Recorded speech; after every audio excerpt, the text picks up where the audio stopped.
Right now, there are 68 homicides in Columbus that have happened this year. Last year, there were 44. So, I mean, we're significantly over 46, I think 46 last year. We're significantly over last year's total. What do you attribute it to? We are at 60 murders this year, and that's a number that we are definitely working to curtail, and we'll continue to work towards curtailing those numbers through our proactive policing.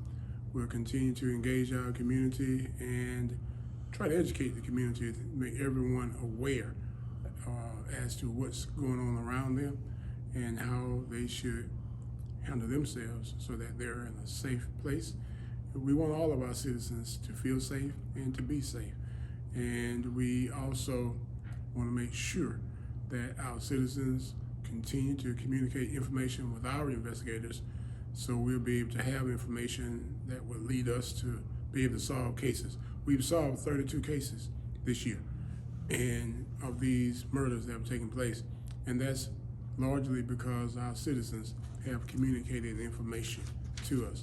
So we are appreciative of that and look forward to the continued communication taking place from our citizens. One of the concerns in the community right now is staffing by the police department. Are the staffing levels adequate to patrol a city of 206,000 people? Well, regarding our staffing, we have vacant positions, and just like so many other law enforcement agencies throughout the country, we have vacant positions, and we're steadily recruiting to fill our vacant positions. But we do have officers that are assigned to provide the services to our citizens and ensure that our citizens are safe. There's 26 beats in the city, cop beats that officers patrol. On a regular basis, are those beats staffed and how? We have all of our beats that are patrolled by our officers, and as they are assigned to ride certain sectors of our city. Our city is divided up into sectors, and each officer that's assigned to work in the patrol division, they're assigned to ride in a certain area, and those officers will provide services in those areas as they receive calls from 911 to provide services. One of the concerns is lack of staffing, that you are down so many officers that you're having trouble staffing these beats. Is that accurate? We have vacant positions. We have officers that from time to time may have to split beats, but that's not uncommon in a law enforcement agency. From time to time, officers will have to split beats, but at the same time, services are still provided in a very professional and effective and efficient way. Are you concerned about the rise in homicides year to year? Well, anytime you see an increase in crime that takes place, that's something that you do not want to have to occur, but we are constantly working towards our proactive policing model where we will continue to patrol our hotspot locations to ensure that we provide the services necessary as we work at curtailing crime in our community. Are you increasing patrols in certain areas of town? We continue to patrol our hotspots based on the information we receive from our crime analysts. So where there's an increase or hotspot location for crime that occurs, we will continue to patrol those areas with our officers. Last night there was a murder on Lamar Street in Columbus. Second homicide at that apartment complex there in less than a month. Is that what constitutes a hot spot? Well, our analysts will analyze data as it is brought forward to them from various reports that takes place, and based on their analytical approach, they'll communicate to the officers what's determined to be a hot spot, and those officers will patrol those areas to ensure that they're visible, they're proactive, and enforcing the laws in those particular areas. One of the most concerning homicides was Mr. Patel's murder last Monday morning at the East Precinct, the Synovus Bank. When you heard of that murder on Sunday morning and you heard where it had happened, what was your initial reaction? Well, my reaction to that case or any other murder that occurs is that it's time out for senseless behavior. Enough is enough.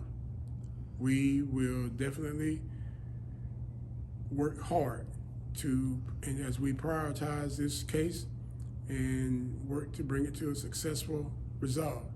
We want all of our citizens to feel safe, and we're going to devote the resources and the time that needs to be devoted to that case and in other cases to bring those cases to a successful resolve. We're a week into that homicide, or is it any closer to being solved? We're continuing to work to investigate that case, and hopefully we'll be able to bring it to a successful conclusion. So if there's anyone who has any additional information regarding that case, you're certainly encouraged to call 706-653-3400.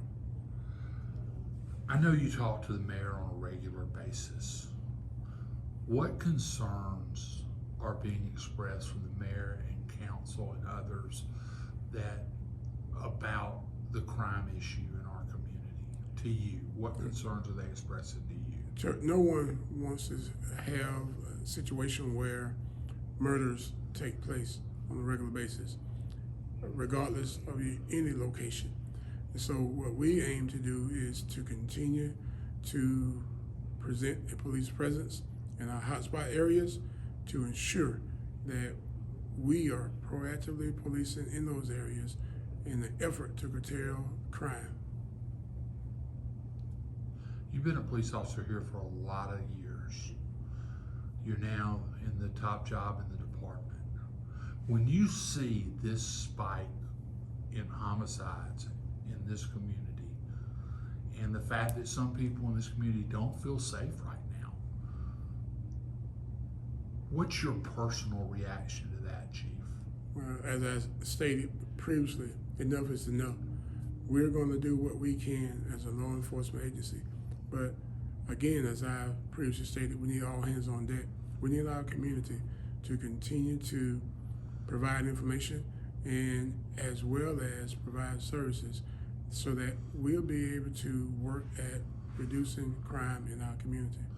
I know you're being very careful not to talk about numbers and also not to kind of say what some of the practices y'all are doing are, but your department has been meeting, the command staff has been meeting to figure out things.